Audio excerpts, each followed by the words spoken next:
نحمده ونصلي على رسوله الكريم اما بعد فاعوذ بالله من الشيطان الرجيم بسم الله الرحمن الرحيم رب اشرح لي صدري ويسر لي امري واحلل عقدة من لساني يفقهوا قولي۔ آج ہم انشاءاللہ ازواج اور اولاد کے لیے کی جانے والی دعاؤں کے بارے میں بات کریں گے کہ قرآن و سنت میں ہمیں اس بارے میں کیا رہنمائی ملتی ہے۔ دعا ایسی چیز ہے جو انسان کی تقدیر کو بدل دیتی ہے۔ عام طور پر ہم اپنے خاندانی زندگی میں، گھریلو زندگی میں جب پریشان ہوتے ہیں تو ہم سمجھتے ہیں کہ شاید یہ مشکلات زندگی کا حصہ ہیں اور ان میں کبھی کوئی تبدیلی نہیں ہو سکتی، حالانکہ اللہ سبحانہ و تعالیٰ کے لیے کسی بھی چیز کو بدلنا کچھ بھی مشکل نہیں۔ بعض اوقات ہمیں شیطان یہ وسوسہ ڈالتا ہے کہ یہ چیز تمہاری تقدیر میں لکھ دی گئی تھی، اس لیے اب اس سے کوئی نجات کا راستہ نہیں، حالانکہ حدیث میں واضح طور پر آتا ہے، رسول اللہ صلی اللہ علیہ وسلم نے فرمایا، کوئی چیز تقدیر کو بدل نہیں سکتی سوائے دعا کے، اور کوئی چیز عمر میں اضافہ نہیں کرتی سوائے نیکی کے، یعنی اگر انسان دوسروں کے ساتھ خیر و بھلائی کرتا رہتا ہے تو یہ چیز اس کے عمر میں اضافے کا ذریعہ بنتی ہے۔ جیسا کہ ہم نے پہلے بھی ذکر کیا تھا کہ دعا کی قبولیت کے لیے ضروری ہے کہ پہلے ہم اللہ سبحانہ و تعالیٰ کی تعریف بیان کریں۔ اللہ سبحانہ و تعالیٰ کی تعریف کے بے شمار کلمات ہیں جو نبی صلی اللہ علیہ وسلم نے ہمیں سکھائے ہیں۔ ان میں سے ایک یہ بھی ہے، مصعب بن سعد اپنے والد سے روایت کرتے ہیں کہ ایک اعرابی رسول اللہ صلی اللہ علیہ وسلم کی خدمت میں حاضر ہوا اور عرض کیا کہ یا رسول اللہ، مجھے ایسا کلام سکھائیں جسے میں پڑھتا رہوں۔ آپ نے فرمایا، کہو لا الہ الا اللہ وحدہ لا شریک لہ،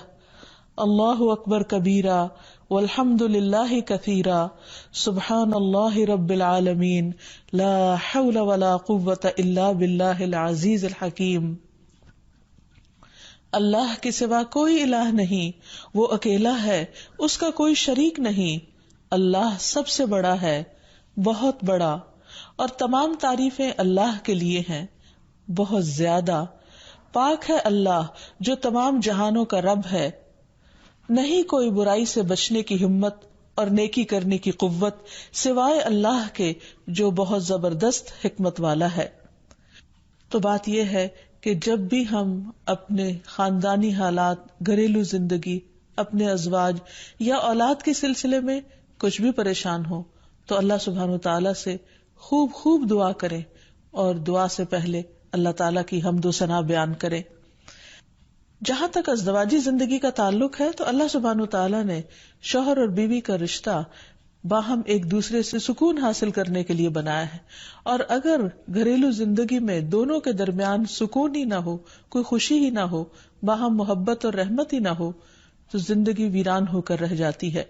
اللہ سبحانہ وتعالیٰ قرآن مجید میں شادی کی حکمت کو بیان کرتے ہوئے فرماتے ہیں، وَمِنْ آيَاتِهِ أَنْ خَلَقَ لَكُم مِّنْ أَنفُسِكُمْ أَزْوَاجًا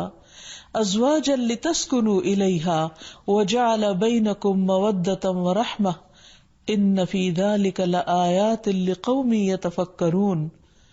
اور اس کی نشانیوں میں سے ایک یہ ہے کہ اس نے تمہاری ہی جنس سے تمہارے لیے بیویاں پیدا کی تاکہ تم ان کے پاس سکون حاصل کرو، اور تمہارے درمیان محبت اور رحمت پیدا کر دی۔ غور و فکر کرنے والوں کے لیے اس میں کئی ایک نشانیاں ہیں، یعنی اللہ سبحانہ وتعالیٰ نے تو فطری طور پر انسان کے اندر ایک دوسرے کے لیے کشش رکھی ہے، محبت رکھی ہے، لیکن اگر وہ کسی وجہ سے ختم ہو گئی ہے یا موجود نہیں ہے تو یہ بھی انسان کی زندگی میں ایک بہت بڑا دکھ اور آزمائش ہوتی ہے۔ تو اس سے نکلنے کے لیے اللہ تعالیٰ کی مدد اور اس کا سہارا لینا چاہیے، اور کسی بھی غلط قسم کے کام سے بچتے ہوئے اللہ تعالیٰ سے عاجزی کے ساتھ گڑ گڑا کر اس رشتے کی محبت اور خوشی کے لیے دعائیں کرنی چاہیے۔ پہلی بات تو یہ ہے کہ شادی سے پہلے ہمیں اسلام نے اچھے رشتوں کے انتخاب کا ایک معیار دیا ہے۔ مثلا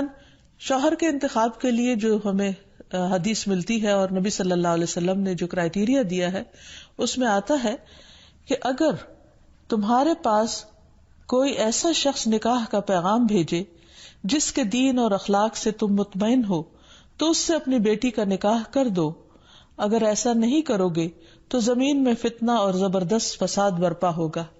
تو اس حدیث سے یہ پتہ چلتا ہے کہ شادی سے پہلے انسان کو ضرور یہ دیکھنا چاہیے کہ جہاں وہ اپنی بیٹی کو بیاہ رہا ہے اس شخص کا اخلاق، کردار، مزاج کس قسم کا ہے. یعنی محض کسی دنیاوی فائدے یا کسی کے مال یا بظاہر زینت اور رونق کو دیکھ کر شادی نہیں کرنی چاہیے، بلکہ دین کو معیار بنانا چاہیے.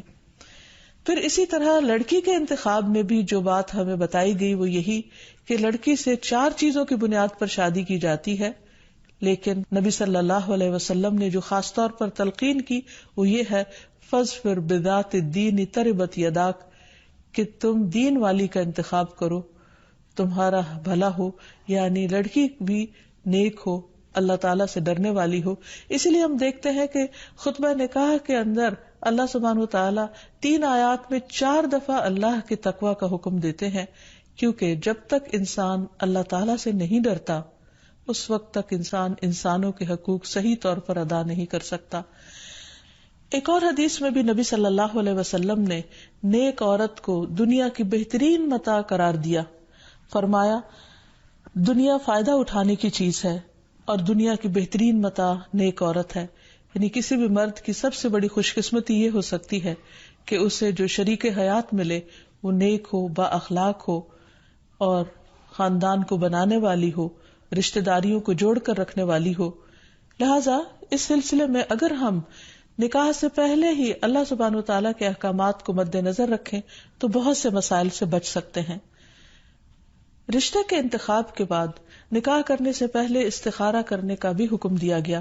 استخارہ دراصل کیا ہے کہ انسان اللہ تعالیٰ سے خیر مانگتا ہے کہ یا رب اگر اس جوڑ میں بھلائی ہے، خیر و برکت ہے تو اس کام کو ہمارے لیے آسان کر دے، اور اگر خیر و بھلائی کہیں اور ہے تو ہماری رہنمائی اس طرف کر دے.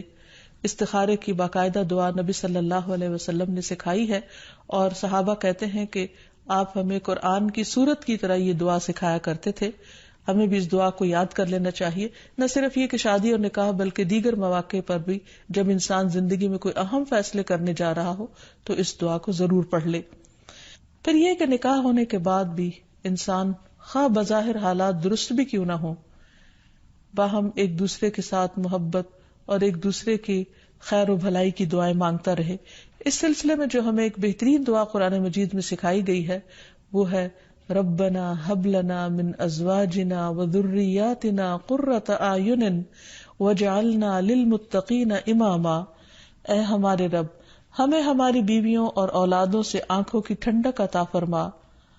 اور ہمیں متقین کا امام بنا. یعنی ہماری جو آئندہ نسل ہو یا جو ہماری آئندہ جنریشنز ہو وہ نیک ہوں، خدا خوفی رکھنے والی ہوں. اور یہ کہ ہمیں اپنے ازواج سے اور اولاد سے آنکھوں کی ٹھنڈک دے، یعنی خوشی عطا کر کے ہم جب ان کو دیکھیں اور ان کی زندگی میں ان کو پھلتا پھولتا دیکھیں اور خوش دیکھیں تو ان کی خوشیوں سے ہمیں خوشیاں نصیب فرما. اسی طرح رسول اللہ صلی اللہ علیہ وسلم نے ایک اور دعا بھی سکھائی ہے کہ جس میں برے ساتھی اور ایسے شوہر یا ایسی بیوی سے پناہ مانگی گئی ہے کہ جو انسان کو وقت سے پہلے بوڑھا کر دیں. حدیث میں آتا ہے اللہم انی اعوذ بک من جار السوء ومن زوج تشیبنی قبل المشیب. اے اللہ، میں تیری پناہ طلب کرتا ہوں برے پڑوسی سے اور ایسے ساتھی سے جو مجھے بڑھاپے سے پہلے بوڑھا کر دے. یعنی اس کے بد اخلاقی اور اس کے برے کردار یا اس کی طرف سے ملنے والی اذیتوں سے انسان اپنی صحت کو کھو دے یا اس کی جان کو روگ لگ جائے، تو ایسے صورت میں بھی دعا سکھائی گئی ہے اور اس کو پڑھتے رہنا چاہیے. کیونکہ شیطان کا سب سے پسندیدہ کام یہی ہے کہ وہ شوہر اور بیوی کے درمیان اختلاف پیدا کرے اور ان دونوں کو باہم ایک دوسرے سے جدا کرے یا ایک دوسرے کے لیے باعث اذیت بنا دے. ایک انسان کے پاس اگر دنیا بھر کی دولت بھی ہو اور اگر وہ انتہائی کامیاب انسان ہو لیکن اس کے گھر میں سکون نہ ہو، اس کے گھر میں خوشی نہ ہو، یا جو سب سے قریبی ساتھی ہے اس کے ساتھ اس کی نہ بنتی ہو، تو انسان کے لیے ایک بہت بڑی آزمائش ہے. تو اس لیے انسان کو ہمیشہ چوکنا رہنا چاہیے انسانی شیطانوں سے بھی اور جناتی شیطانوں سے بھی کہ وہ اس رشتے کے اندر کسی قسم کا کوئی خلل پیدا کرے. اسی طرح ازواج کے علاوہ اولاد کے لیے بھی ہمیں قرآن و سنت میں دعائیں سکھائی گئی ہیں اور ان کا بھی اہتمام کرنا چاہیے. انسان اپنی زندگی میں اپنی بہترین کمائی اپنی اولاد ہی کو سمجھتا ہے، اور انسان اپنی زندگی کا بہترین سرمایہ اپنی اولاد پر خرچ کرتا ہے، اور اپنے بعد بھی ان کے لیے ہر طرح کی راحتیں اور نعمتیں چھوڑ کر جانا چاہتا ہے. لیکن اگر اولاد نیک ہو تو وہ والدین کے لیے صدقہ جاریہ بھی بنتی ہے، اور والدین کے خون پسینے کی کمائی کو ان کی زندگی میں اور ان کی زندگی کے بعد بہترین جگہوں پر استعمال کرتی. لیکن اگر اولاد بگڑی ہوئی ہو تو زندگی میں بھی انسان کے لیے اذیت اور عذاب ہے، اور بعد میں بھی اس کے مال کو ضائع کرنے والی ہوتی ہے اور اس کے لیے بدنامی کا سبب بنتی ہے. اس لیے خصوصی طور پر اولاد کے لیے دعائیں کرتے رہنا چاہیے. نبی صلی اللہ علیہ وسلم نے فرمایا 3 قسم کے لوگوں کی دعائیں قبول ہوتی ہیں اور ان کی قبولیت میں کوئی شک و شبہ نہیں: مظلوم کی دعا، مسافر کی دعا، اور والد کی دعا اپنی اولاد کے لیے. یعنی جب باپ اپنے بچوں کے لیے دعا کرتا ہے تو وہ دعا بھی قبول ہوتی ہے. اسی طرح نبی صلی اللہ علیہ وسلم نے اس بات سے بھی منع کیا کہ کوئی اپنی اولاد کے خلاف دعا کرے یا اس کو بد دعا دے، کیونکہ وہ بھی قبول ہو جاتی ہے اور پھر انسان کے لیے پریشانی کا باعث بنتی ہے. اس سلسلے میں نبی صلی اللہ علیہ وسلم نے فرمایا اپنی اولاد کو بد دعا نہ دو، ایسا نہ ہو کہ وہ اللہ کی طرف سے قبولیت کی گھڑی ہو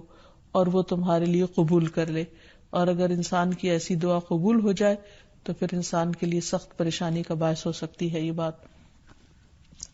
پھر اسی طرح یہ ہے کہ اگر کسی کی اولاد نہ ہو تو اس کے لیے بھی دعا سکھائی گئی ہے، اور وہ دعا ابراہیم علیہ السلام کی دعا ہے جس میں وہ کہتے ہیں رب ہب لی من الصالحین، اے میرے رب مجھے نیک اولاد عطا فرما، صالح لوگوں میں سے عطا فرما. فبشرناہ بغلام حلیم، تو ہم نے اسے ایک بردبار بیٹے کی بشارت دی. یعنی اللہ سبحانہ وتعالیٰ نے ان کی دعا سن لی، اور یہ دعا بہت عرصے کے بعد سنی گئی تھی لیکن بہرحال سن لی گئی. ابراہیم علیہ السلام اللہ کے دوست تھے اور مستجاب الدعوات تھے، ان کی دعائیں قبول ہوتی تھی. لیکن یہاں یہ بات بھی پتہ چلتی ہے کہ دعا کی قبولیت کا مطلب یہ نہیں کہ جس وقت انسان منہ سے کوئی بات نکالے اسی وقت پوری ہو جائے. اس کی پورے ہونے میں بعض اوقات کئی سال گزر سکتے ہیں، جیسے ہم دیکھتے ہیں یوسف علیہ السلام کے واقعے میں، ابراہیم علیہ السلام اور دیگر پیغمبروں کے سلسلے میں. اور پھر ہم اس بارے میں یہ بھی دیکھتے ہیں کہ جس طرح ابراہیم علیہ السلام کی دعائیں قبول ہوئی تو انہوں نے اپنے رب کا اس پر شکر بھی ادا کیا اور فرمایا الحمدللہ الذی وہب لی علی الکبر اسماعیل و اسحاق ان ربی لسمیع الدعاء، کہ اللہ کا شکر ہے جس نے مجھے بڑھاپے میں اسماعیل اور اسحاق جیسی اولاد دی، بلا شبہ میرا پروردگار دعائیں سننے والا ہے. اور حقیقت یہ ہے کہ اللہ تعالیٰ پیغمبروں کی بھی سنتا ہے اور پیغمبروں کے علاوہ باقی لوگوں کی بھی دعائیں سنتا ہے. اس لیے اولاد کی طرف سے کبھی بھی مایوس نہیں ہونا چاہیے، نہ ہونے کی شکل میں بھی اور ہونے کے بعد ان کی نیکی اور خیر اور بھلائی کے سلسلے میں بھی. اور اس میں ہم دیکھتے ہیں کہ زکریا علیہ السلام کی بھی اولاد نہیں تھی تو وہ بھی بڑھاپے تک مایوس نہیں ہوئے اور دعا مانگتے رہے. اور اس سلسلے میں آتا ہے کہ وہ جب دعا مانگتے تو کہتے رب ہب لی من لدنک ذریۃ طیبہ انک سمیع الدعاء، کہ اے میرے پروردگار تو مجھے اپنے پاس سے نیک اور پاکیزہ سیرت اولاد عطا فرما، تو ہی دعا کا سننے والا ہے. یعنی پیغمبر ہمیشہ صرف اولاد کی دعا نہیں کرتے بلکہ نیک اولاد کی دعا کرتے ہیں. اولاد کا ہونا اللہ سبحانہ وتعالیٰ کا ایک بہت بڑا انعام اور بندے پر بہت بڑا احسان ہے. اسی لیے ہم دیکھتے ہیں کہ اولاد انسان کے لیے اگر نیک ہو تو راحت، رحمت، آرام اور چین اور آنکھوں کی ٹھنڈک کا ذریعہ ہوتی ہے. نبی صلی اللہ علیہ وسلم حضرت حسن اور حسین کو اپنے پھول کہا کرتے تھے کہ یہ دونوں میری دنیا کے پھول ہیں. ایک اور حدیث سے ہمیں پتہ چلتا ہے کہ اولاد انسان کی بہترین کمائی ہے. فرمایا ان اولادکم من اطیب کسبکم، تمہاری اولاد تمہاری سب سے بہترین کمائی ہے، بس اپنی اولاد کی کمائی میں سے کھاؤ. یعنی وہ انسان کے لیے حلال ہے، جائز ہے. پھر اسی طرح بیٹیاں جو ہیں ان کی تعلیم و تربیت اور ان کی پرورش بھی ایک بہت خیر و بھلائی اور جنت کمانے کا ذریعہ ہے. لیکن اس کے ساتھ ساتھ یہ بھی یاد رکھنا چاہیے کہ اولاد ایک رسپانسبلٹی بھی ہے، ان کے بارے میں سوال بھی کیا جائے گا. کہ ان کی تربیت کس طرح کی. پھر خصوصی طور پر اسے ماں کی ذمہ داری قرار دیا گیا. اگرچہ ماں اور باپ دونوں ذمہ دار ہیں، لیکن عورت سے اس کے گھر والوں یعنی اس کے بچوں کے بارے میں اس سے سوال ہوگا کہ اس نے ان کی تربیت کیسے کی. تو اس لیے ہم سب پر لازم ہے کہ ہم اپنے بچوں کی دینی اور دنیاوی دونوں طرح سے بہترین